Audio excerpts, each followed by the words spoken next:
말씀 봉독하겠습니다. 시편 50편 22절 23절의 말씀입니다. 시편 50편 22절 23절의 말씀입니다. 봉독하겠습니다. 하나님을 잃어버린 너희여, 이제 이를 생각하라. 그렇지 아니하면 내가 너희를 찢으리니 건질 자 없으리라. 감사로 제사를 드리는 자가 나를 영화롭게 하나니 그의 행위를 옳게 하는 자에게 내가 하나님의 구원을 보이리라. 아멘. 하나님을 잊어버린 너희여, 그런 제목으로 담임 목사님께서 말씀을 선포하실 때 큰 은혜 받으시기 바랍니다.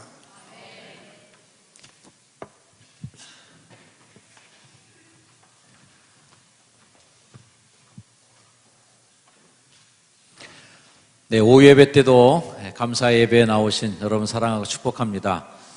네, 특별히 오늘 베들레헴 찬양대가 오랜 시간 동안 정성껏 준비한 칸타타를 함께 나누는 시간입니다. 오후 예배 때도 은혜의 시간 되시길 바랍니다.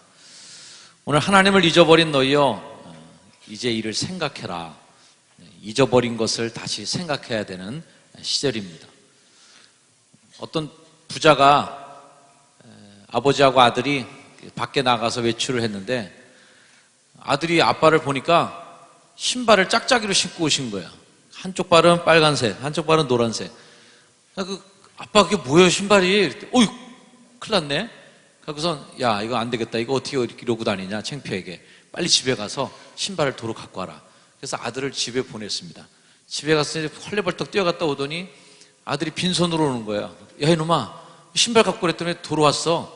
아빠 다 틀렸어요. 왜? 집에 갔더니 그 신발도 짝짝이에요.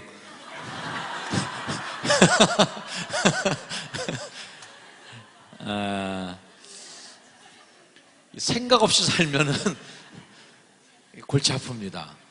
아무 생각 없이 살다 보면 신발이 짝짝이인지 도로 가져간 신발이 도대체 뭘 갖고 와야 될지 모른 채 짝짝이 신발을 신고 다니는데, 신발이 이렇게 짝짝인 것처럼 우리 인생도 이렇게 자꾸만 짝짝이 인생, 겉도는 인생이 되지 않기 위해서는 생각해보고 살아야 된다는 거죠.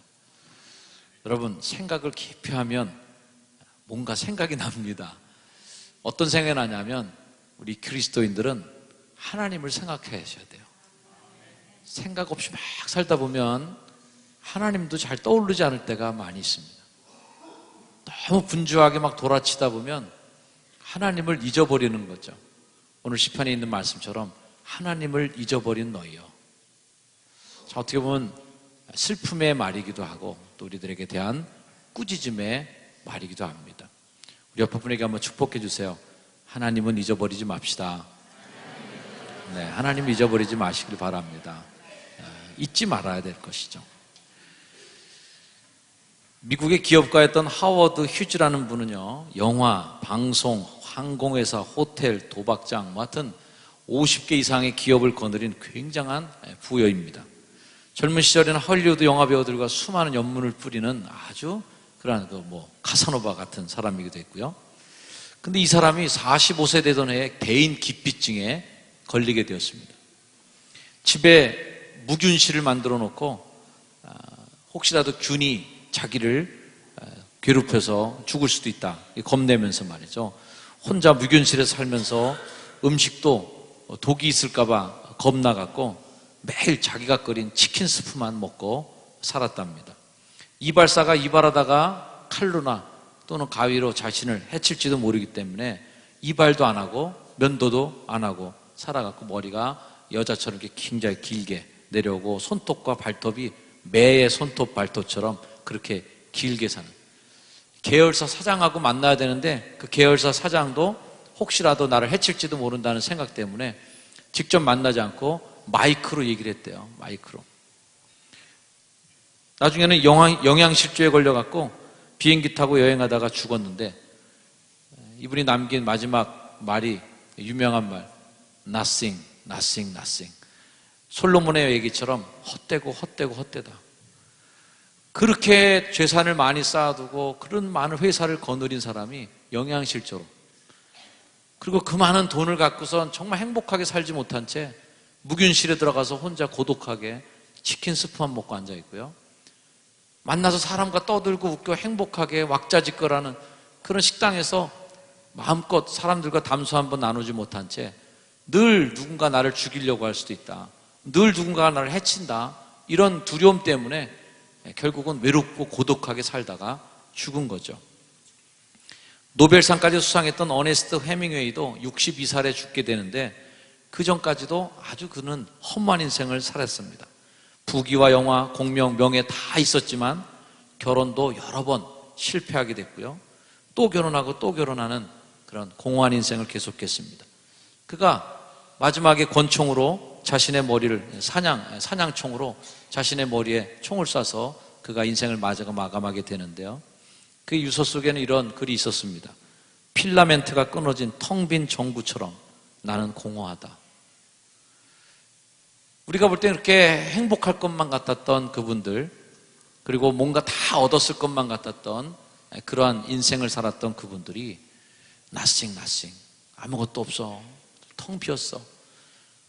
필라멘트가 끊어진 전구처럼 불 들어오지 않는 전구, 공허한 인생, 따뜻한 불이 꺼져버린 자신의 인생을 탄식했던 것이죠. 마태복음 16장 26절 말씀에 사람이 온 천하를 얻고도 제 목숨을 잃으면 무엇이 유익하리요? 사람이 무엇을 주고 제 목숨을 바꾸겠느냐? 우리 인생은 결국 선택의 문제인데 선택은 생각해야만 나올 수 있는 결정이 됩니다. 여러분들 물건 하나 살라도 많은 생각을 하실 거예요.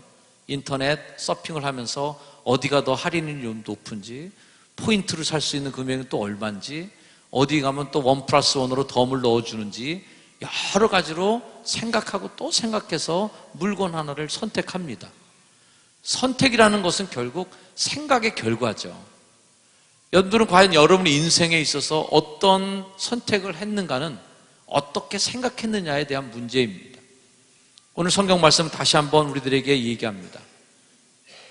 하나님을 잊어버린 너희여, 이제 생각해보라. 생각해보면서 감사로 하나님을 영화롭게 하는 자, 그런 인생을 살라는 것입니다. 신명기 1장 31절 말씀에 광야에서도 너희가 당하였거니와 사람이 자기의 아들을 낳는 것 같이 너희 하나님 여호와께서 너희가 걸어온 길에서 너희를 안으사 이곳까지 이르게 하셨느니라 하나가 더 중요한 것 같아요. 그렇게 얘기했는데도 불구하고 이곳까지 이르게 하셨느니라 하나 이 일에 너희가 너희의 하나님 여호와를 믿지 아니하였도다. 이렇게 했지만 그 일에 대해서 너희가 잊어버렸다는 말입니다. 효도는 왜 없을까요? 은혜를 잊어버리면 효도가 없어지겠죠. 사랑이 없어지는 건 어떨까요? 그 사람의 고마움과 그 사람이 진실로 내 인생에 필요한 존재라는 것을 생각하지 못할 때 사랑도 잃어버리겠죠. 결국 우리의 인생은 하나님을 생각하지 않으면 믿음도 잊어버릴 것이다. 깊이 우리 인생을 생각하지 않으면 감사할 거리도 놓쳐버리고 만다. 휙휙 지나가는 수많은 시간 속에서 감사의 보물을 캐내고 그곳에서 감사의 그런 대어를 낚아야 되는데 생각 없이 막 지나가다 보니까 뭐 이런 일들 저런 일들이 그냥 지나쳐버리는 것이죠. 난예배 때도 잠깐 우리 조인영 군에 대한 얘기를 했지만 제가 인영 군에게 그런 얘기가 어저께 카페에 만나서 그런 얘기 들으면서 얘기했어요. 아까 얘기한 것처럼 야, 너 교회 봉사했더니 하나님이 배로 갚아주신 거야. 하려고 해도 못하는 건데 너는 그냥 하려고도 안 했는데 어떻게 덜크덜크게 되고 어떻게 이렇게 잘 맞아 떨어졌냐. 참 감사하다. 근데 만약에 뭐 인용군이 그런 고백을 자기 스스로 했는지 안 하는지 저는 모르겠습니다만 생각 없다면, 하나님을 생각하지 않았다면 그렇게 큰 축복의 선물임에도 불구하고 와, 재수 좋았어 이렇게 끝나는 거죠. 아, 운때가 잘 맞았어 아주. 그 재수 좋은 걸로 끝나버릴 수 있었던, 정말 그것이 내 간증거리가 되고 하나님을 향한 정말 깊은 인생 속에서 내 인생에 개입해 주신 잊어버릴 수 없는 하나님의 축복과 은혜로 고백할 수 있는 사건도 어떤 이들에게는 그냥 툭하니 지나가는, 재수 좋았는데 그리고 끝나버리는 일이 돼버린다면 하나님도 서운하신 것이고 또 우리 자신의 인생에도 그렇게 가치 있고 값진 그 보물을 땅에 버리고 간 것입니다. 남아공에 처음 이제 서양인들이 갔을 때 그곳 아이들이 갖고 놀고 있는 공깃돌을 보고 서양인들이 깜짝 놀랐죠. 다이아몬드를 가지고 공기놀이를 하고 있는 거예요. 서양 사람들이 그 반짝이는 돌을 자신들에게 팔으라고. 그러면서 그냥 서양에서 만들어진 맛있는 그 과자 하나, 그 음료수 하나, 별것도 없는 생필품 하나, 이런 걸로 그 다이아몬드를 바꾸고 사버립니다. 그 이후에는 이제 쳐들어가서 자기네 나라 식민지로 삼고 남아공에 어마어마한 다이아몬드를 캐가면서 유럽인들이 또 부자로 살게 되겠죠. 뭔지 모르니까 값진 걸 값진 걸로 모르는 사람에게는 그것들이 그냥 아무 값어치 없이 버려지는 거예요. 돌아다니는 그 반짝이는 돌들, 애들끼리 서로 구슬치게 하고 애들끼리 서로 그냥 따먹게 하면서 가지던 그런 돌들을 누군가는 또 어마어마한 가치 있게 그걸 보고 보석으로 그렇게 귀히 여기는 겁니다. 우리가 갖고 있는 이 교회라는 공동체, 여러분 참 감사하기를 축복합니다. 교인들이 있다는 게 얼마나 감사해요. 오늘 같이 예배 보면서 참 행복한 마음을 가졌습니다. 야, 우리 식구가 참 대식구가 모인 거예요. 큰 잔칫날이에요. 그래서 꼬맹이들, 손주들, 할머니, 할아버지까지 온 집안 식구들이 다 모여서 주님이 베풀어 주신 성찬 한 식탁에 둘러앉아서 같이 먹는 한솥밥 식구가 되고 한 떡에 참여하고 한 잔에 참여하면서 큰 공동체, 하나님의 거룩한 가족을 이루었구나. 참 감사하다. 행복한 마음에 눈물이 시큰했습니다. 교회에 대한 감사 생각하셔야 된다. 여러분 주변에 있는 분들을 한 분 한 분을 보면서 감사를 느끼시길 축복합니다. 옆에 분을 한번 봐주세요. 당신을 보니까 감사할 마음이 생기네요. 당신을 보니까 감사할 마음이 생기네요. 우리 베들레헴 찬양대에게 또한 감사를 드립니다.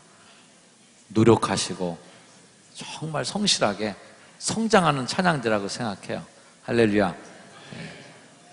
이 모든 우리의 환경들을 생각해 보시는 날, 더 깊이 생각해 보며 감사할 수 있는 복된 날이 되시기를 주의 이름으로 축원합니다. 기도하겠습니다. 하나님을 잊어버린 너희여, 이 말이, 우리를 부르는 말이 되지 않게 해주시옵소서. 하나님을 잊어버린 너희라고 불리우는 우리들이 아니라 하나님을 생각하는 너희들아, 하나님의 은혜를 기억하는 너희들아, 내가 너희들에게 베풀어 주인 이 축복의 환경들을 생각하며 살아가는 너희들아, 감사로 제사를 드리는 자가 나를 영화롭게 하나니, 이 말씀처럼 오늘 찬양대가 감사로 하나님께 찬양을 드리고 하나님을 영화롭게 해드립니다. 주님 큰 영광 받으시고 하늘의 은혜와 기쁨을 더하여 주옵소서. 우리 그 예수님의 이름으로 간절히 축복하며 기도드립니다. 아멘.